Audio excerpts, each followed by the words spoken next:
Dal Vangelo secondo Giovanni.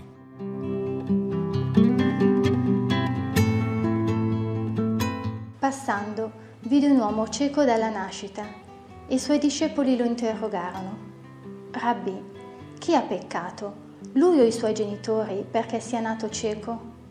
Gesù rispose: né lui ha peccato né i suoi genitori, ma è perché in lui siano manifestate le opere di Dio. Bisogna che noi compiamo le opere di colui che mi ha mandato finché è giorno, poi viene la notte, quando nessuno può agire. Finché io sono nel mondo, sono la luce del mondo. Detto questo, sputò per terra, fece del fango con la saliva, spalmò il fango sugli occhi del cieco e gli disse: va a lavarti nella piscina di Siloe, che significa inviato. Quegli andò, si lavò e tornò che ci vedeva. Allora i vicini e quelli che lo avevano visto prima, perché era un mendicante, dicevano: non è lui quello che stava seduto a chiedere l'elemosina? Alcuni dicevano: è lui. Altri dicevano: no, ma è uno che gli assomiglia. Ed egli diceva: sono io. Allora gli domandarono: in che modo ti sono stati aperti gli occhi? Egli rispose: l'uomo che si chiama Gesù ha fatto del fango, mi ha spalmato gli occhi e mi ha detto: va a Siloe e lavati. Io sono andato, mi sono lavato e ho acquistato la vista. Gli dissero: dov'è costui? Rispose: non lo so. Condussero dai farisei quello che era stato cieco. Era un sabato, il giorno in cui Gesù aveva fatto del fango e gli aveva aperto gli occhi. Anche i farisei, dunque, gli chiesero di nuovo come aveva acquistato la vista. Ed egli disse loro: mi ha messo del fango sugli occhi, mi sono lavato e ci vedo. Allora alcuni dei farisei dicevano: quest'uomo non viene da Dio perché non osserva il sabato. Altri invece dicevano: come può un peccatore compiere segni di questo genere? E c'era dissenso fra loro.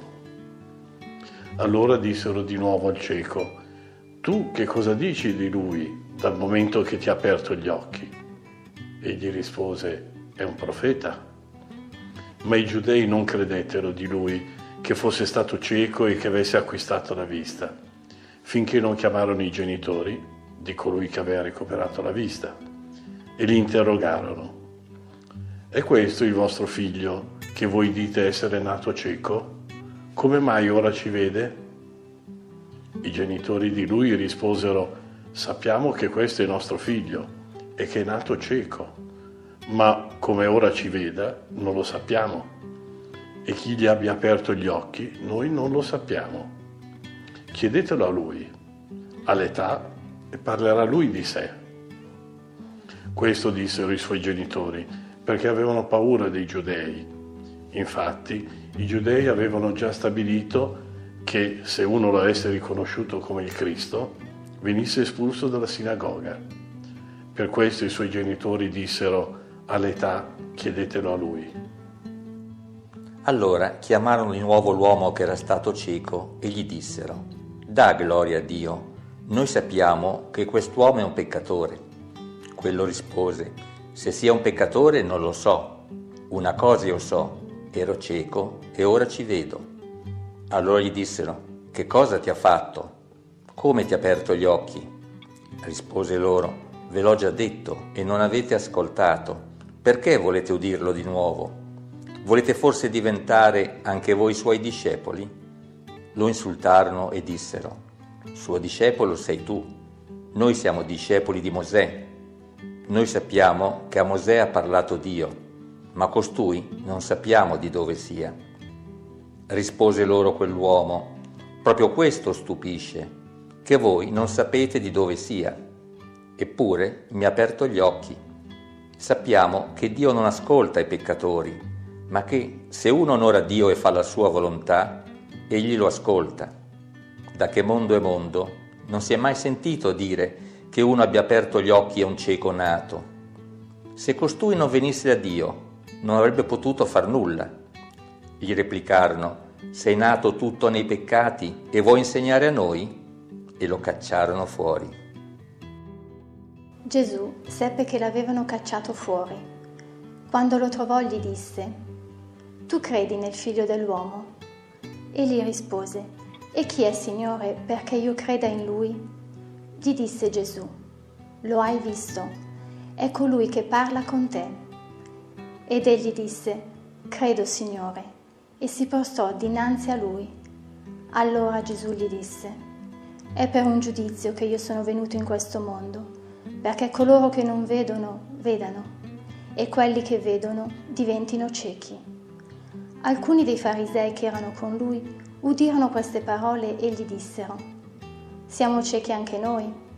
Gesù rispose loro: Se foste ciechi, non avreste alcun peccato, ma siccome dite noi vediamo, il vostro peccato rimane.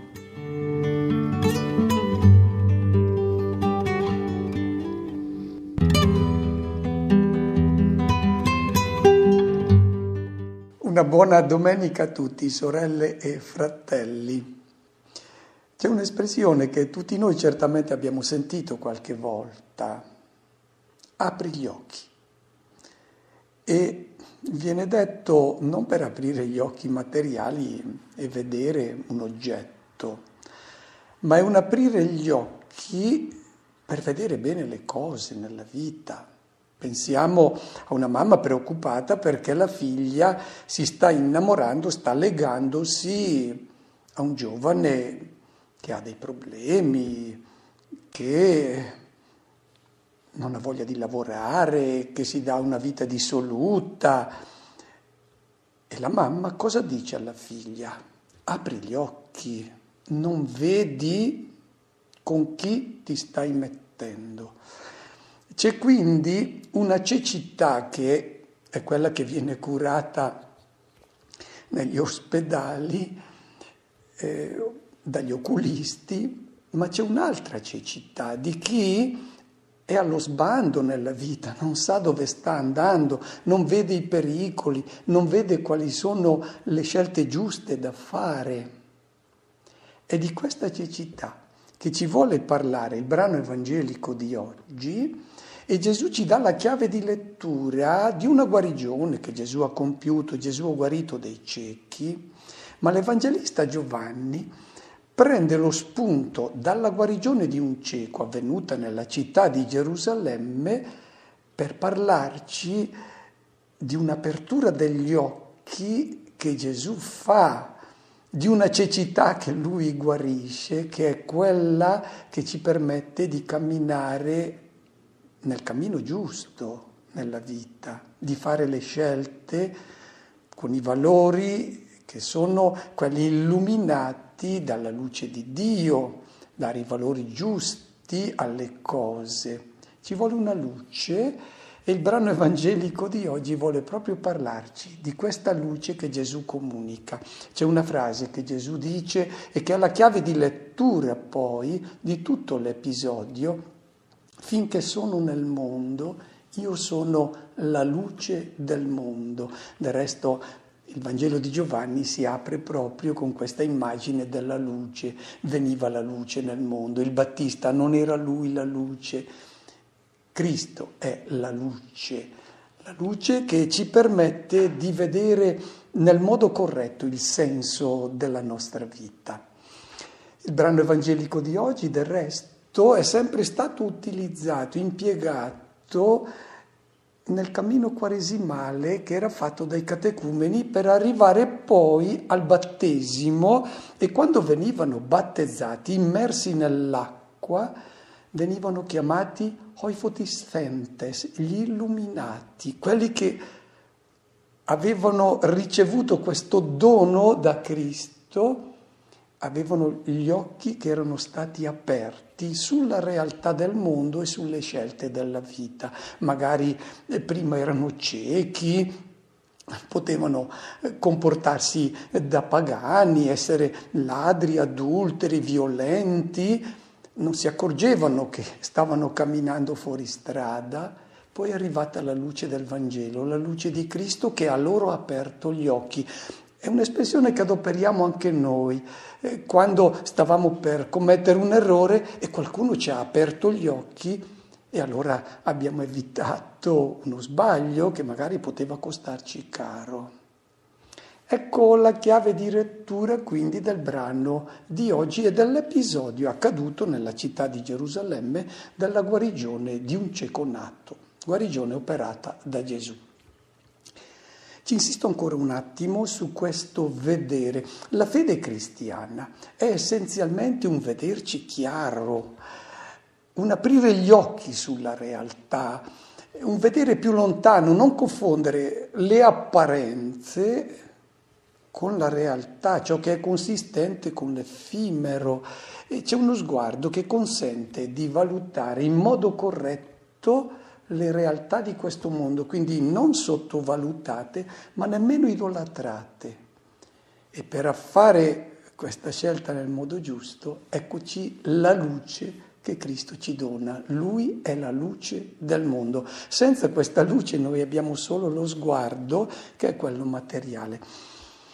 E poi chi non vede che cosa fa? Si adatta ai modelli di tutti, quelli che seguono tutte le persone. Non ha una luce particolare e quindi i suoi giudizi sono quelli di tutte le persone, un po' come le pecore che non ci vedono e quindi stanno sempre insieme, dove va la prima vanno anche tutte le altre. C'è una morale corrente, lo sentiamo ripetere spesso, fanno tutti così. Quando ci si comporta in questo modo vuol dire che non si ha la luce del cielo. Veniamo allora all'episodio raccontatoci nel brano evangelico, tenendo presente però sempre questa chiave di lettura di una luce che Cristo ci vuole dare. Passando, Gesù vide un uomo cieco dalla nascita. Non c'è il nome, è un uomo. È la condizione umana, quella di chi non ha ancora incontrato Cristo, nasce cieco. E direi anche che non può desiderare la luce, perché non l'ha mai vista. A volte sentiamo dire dalle signore: mio marito non viene in chiesa e non sente alcun bisogno né di ascoltare il Vangelo, né di accostarsi a Cristo. Oppure mio figlio non pensa che a incontrare gli amici, poi si dà allo sballo e se gli parlo del Vangelo lui dice no, non mi interessa. Non c'è da meravigliarsi di questo, perché se uno non ha ricevuto questa luce e non ha incontrato Cristo, non pensa nemmeno che sia possibile giudicare la vita in un modo diverso, non desidera vedere, non ha l'idea di che cosa sia questa luce. È un'esperienza anche che facciamo noi. Se uno non sa che cosa sia il ballo, non l'ha mai sperimentato, quando lo sperimenta scopre una novità, quando uno scopre la musica, scopre uno sport, prima non andava mai a sciare, poi quando ha scoperto quanto è bello, ecco, gli si sono aperti gli occhi, qualcuno gli ha aperto gli occhi. E i discepoli chiedono a Gesù: ma Rabbì, come mai quest'uomo è nato cieco? È colpa sua o dei suoi genitori? La risposta di Gesù è molto importante. Si nasce ciechi. Questa luce è un dono che viene dal cielo, non è una conquista degli uomini che nascono in questa condizione, nascono ciechi e non ne hanno alcuna colpa. È la nostra condizione umana. Possiamo poi continuare nella nostra vita ciechi, oppure avere la fortuna di incontrare Cristo che ci apre gli occhi con la sua parola. E qui direi che va in crisi quella che è un'espressione usata nella teologia antica, il peccato originale, una colpa commessa da qualcuno prima di noi, della quale noi portiamo le conseguenze oggi. No. Noi nasciamo in questa condizione senza averne alcuna colpa, né noi né i nostri genitori. E Gesù non vuole sentire parlare di peccati, invita invece ad aprire gli occhi, a lasciarci aprire gli occhi dalla sua acqua. Ed è una condizione nella quale si manifesta poi la meravigliosa opera di Dio. Detto questo, Gesù sputa per terra, fa del fango con la saliva e poi spalma il suo fango sugli occhi del cieco. È un gesto molto importante perché viene ripetuto ben 5 volte nel brano evangelico. Che cosa significa? Noi abbiamo già sentito parlare nell'Antico Testamento del fango, del soffio di Dio, e la saliva non era altro, nella concezione semitica del tempo di Gesù, che un concentrato dell'alito. Che cosa avviene allora quando Gesù fa quel fango con la saliva? È la creazione dell'uomo nuovo. C'è la terra e c'è il soffio di Dio rappresentato da quella saliva. È l'uomo nuovo che nasce adesso con la luce del Maestro, che spalanca gli occhi. L'uomo antico non ci vedeva, adesso è arrivata la luce di Cristo e l'uomo vive realmente da uomo, sa dove sta andando, sa qual è il suo destino. E gli dice: vai a lavarti nella piscina di Siloe, che significa inviato. E qui direi l'Evangelista forza il termine Shiloach. Shiloach non è propriamente inviato, Shaluach sarebbe inviato, ma all'Evangelista basta l'assonanza. Dalla piscina di Siloe, che è l'unica acqua che c'era nella città di Gerusalemme,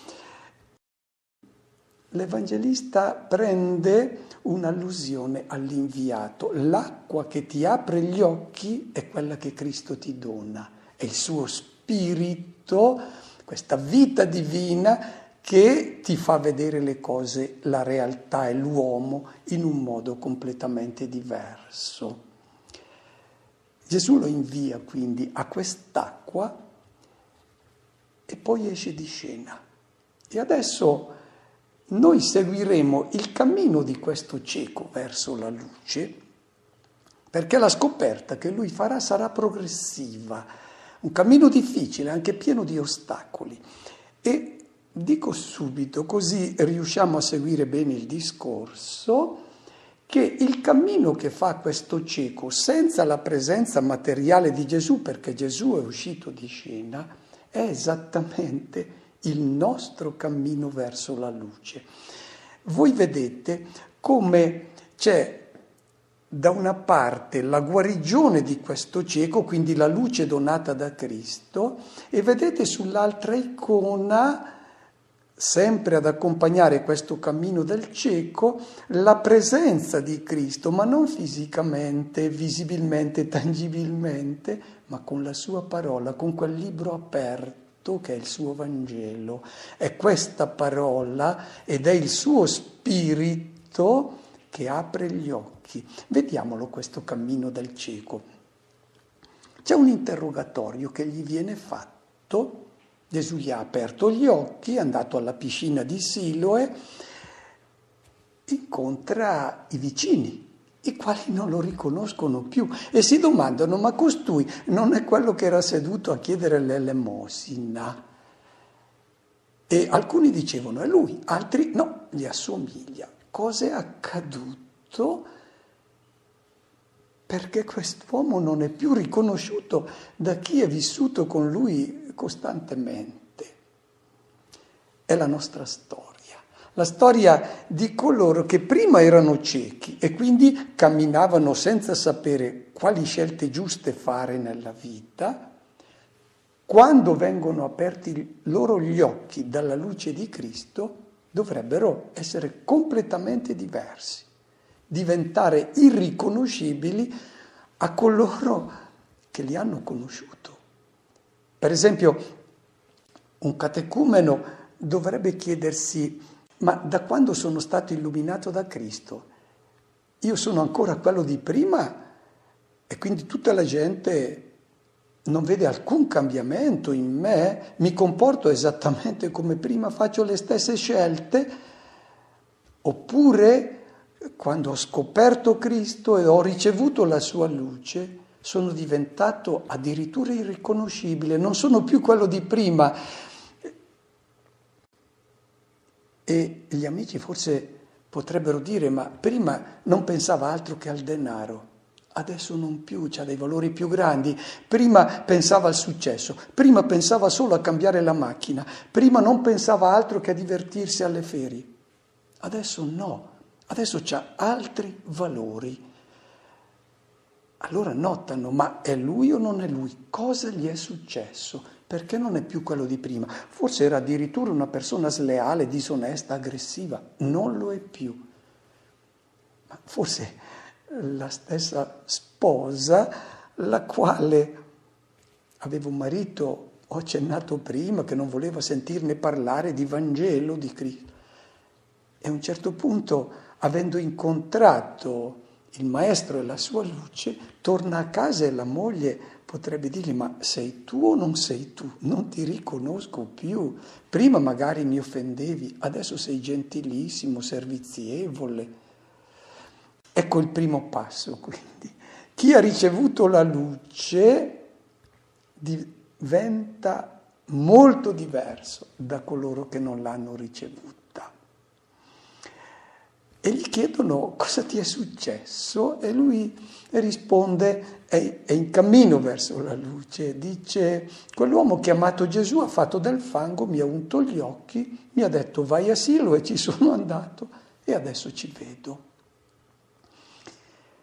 E credo che sarebbe bello che coloro ai quali sono stati aperti gli occhi udissero queste stesse domande.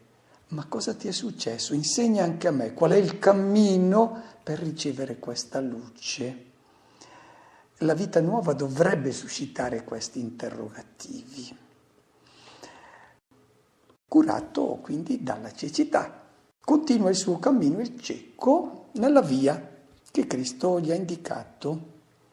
C'è un secondo interrogatorio adesso. Questa volta non è fatto da persone che sono i vicini, che si interrogano e si domandano ma cosa è successo a questa persona che è cambiata? No, adesso ci si trova di fronte all'autorità religiosa, a coloro che sono i custodi della tradizione e questi sono infastiditi dal fatto che a un uomo siano stati aperti gli occhi. Prima seguiva le loro indicazioni, adesso ha aperto gli occhi e vede le cose in un modo diverso. E sono i nemici della luce, e sono i farisei. Rappresentano coloro che sono prigionieri dei loro pregiudizi, delle loro convinzioni idolatriche su Dio, guai cambiarle. E costoro dicono al cieco, non è da Dio quest'uomo. Perché? Perché non osserva le disposizioni sacre della nostra tradizione. E tra di loro c'era divisione. Chiedono al cieco, ma tu cosa ne pensi di colui che ti ha aperto gli occhi? E il cieco fa un altro passo. Prima era quell'uomo chiamato Gesù, adesso dice, è un profeta. Un uomo che viene da Dio. C'è un terzo interrogatorio e questa volta non è fatto al cieco, ma ai genitori del cieco, coloro che conoscono bene il loro figlio, e le autorità religiose chiedono a questi genitori, ma vostro figlio è nato cieco oppure no? E i genitori rispondono, sappiamo che questo è nostro figlio, ma non siamo stati noi ad aprirgli gli occhi. Lui è nato cieco, qualchedun altro gli ha aperto gli occhi. E come mai ora ci veda? Noi non lo sappiamo. Chiedetelo a lui, all'età. Hanno paura della guarigione. Hanno paura di un figlio che vede le cose in un modo diverso da quello che loro stessi hanno insegnato a questo figlio. Una luce nuova ha ricevuto e l'autorità religiosa e che dice, sono preoccupati i genitori perché l'autorità religiosa ha minacciato chi non sta alla tradizione viene cacciato dalla sinagoga. Il potere acceca chi lo esercita e anche chi lo subisce. Esiste un'ostinazione, una cecità nel non volere vedere la verità, il vero volto di Dio. Ci sono pregiudizi devoti su Dio. Pensiamo se la storia di questo cieco non è quella che hanno passato tanti profeti dei nostri tempi, un Mazzolari, un Don Millani, Tonino Bello, Turoldo e tanti altri. Persone che non sono stati capiti, nemmeno nella loro famiglia, nella vita religiosa, della comunità cristiana. Ci sono stati anche coloro che dicevano sì, forse sono persone anche più evangeliche, ma sono imprudenti, non è il momento di dire certe cose, perché fare certe critiche. Adesso se la veda lui, è un tipo irrequieto, uno che cerca guai. Sono persone che si staccano da tutta un'impostazione tradizionale perché hanno ricevuto una luce nuova, e questa luce nuova, se è quella di Cristo, crea sempre delle divisioni anche all'interno della stessa famiglia cristiana. C'è un quarto interrogatorio che è fatto ancora al cieco dalle autorità religiose. Dopo il primo interrogatorio si diceva che c'era divisione fra i farisei, adesso invece si ricompattano perché è pericolosa questa luce. La luce sconvolge tutti quelli che sono i criteri, i giudizi, buon senso umano, butta all'aria tante strutture, tante istituzioni, e allora si ricompatta questa struttura religiosa. Sono ancora i farisei. E dicono al cieco, dà gloria a Dio. Questo dà gloria a Dio vuol dire riconosci di avere sbagliato. Dopo noi ti riammettiamo, ma tu devi renderti conto che abbiamo a che fare con uno che è al di fuori della nostra santa struttura. E risponde il cieco, io non lo so se è un peccatore. Una cosa però io so, che prima ero cieco e adesso ci vedo. Eccolo il modo giusto, lasciarsi interpellare dai fatti, non dai principi, non da è sempre stato detto così, i fatti. E gli chiedono di nuovo, ma che cosa ha fatto? Come ti ha aperto gli occhi? Cercano di intrappolarlo, vogliono fargli ripercorrere le tappe della sua guarigione per poi dirgli no, guarda che ti sei sbagliato. E a questo punto colui che ha ricevuto la luce comincia a diventare sempre più sicuro delle scelte che sta facendo e arriva anche ad essere ironico. Perché volete udirlo di nuovo? Ve l'ho già raccontato. Che per caso volete diventare i suoi discepoli? È molto fine questa ironia. Era normale che rispondessero in un modo duro, cominciano a insultarlo, sarai tu discepolo di quell'uomo, noi siamo discepoli di Mosè, noi sappiamo. È molto bello questo contrasto fra il cieco, il quale continua a ripetere io non lo so, chi è quell'uomo non lo so, loro invece sempre sappiamo. E quando le persone pensano già di sapere tutto, non possono essere scalfite da questa luce, vogliono rimanere ciechi, perché questa luce non si impone, la puoi accogliere o la puoi rifiutare. L'ironia del cieco continua. Quando loro dicono quest'uomo noi non sappiamo di dov'è, allora il cieco prende la palla al balzo e dice ma questo è proprio strano, proprio voi che sapete tutto e non sapete da dove viene quest'uomo. E intanto lui mi ha aperto gli occhi. Noi sappiamo, dice il cieco, che se uno è timorato di Dio e fa la sua volontà, Dio lo ascolta. Da che mondo è mondo non si è mai sentito dire che qualcuno abbia aperto gli occhi a un cieco nato. Allora dall'insulto arrivano alla violenza, che è il modo normale della reazione contro la luce. Lo cacciano fuori.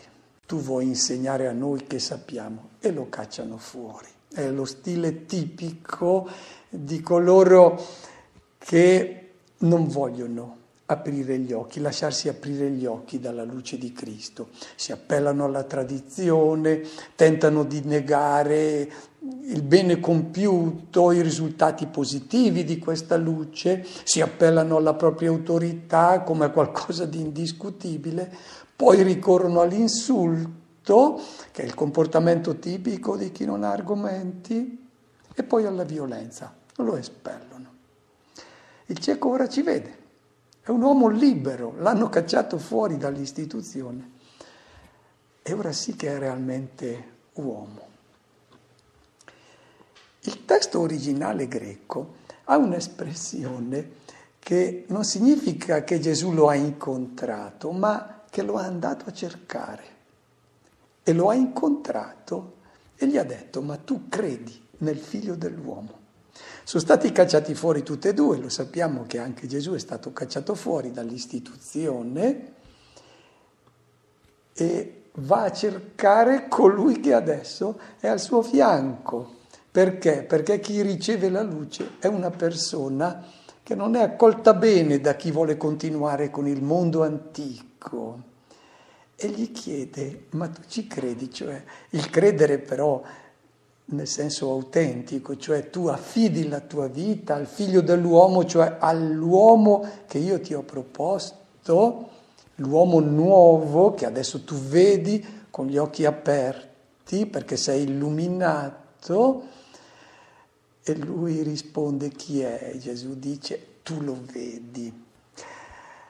La persona illuminata, vedete, non ha più bisogno della presenza fisica del Maestro, è stato accompagnato nel suo cammino da quel Vangelo aperto che continua a illuminare gli occhi e a guidare il suo cammino.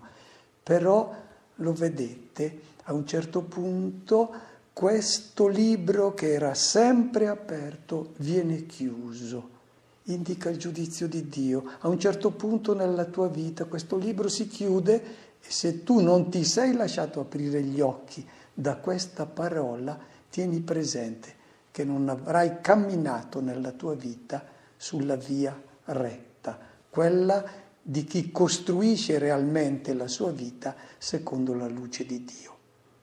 Auguro a tutti una buona domenica e una buona settimana.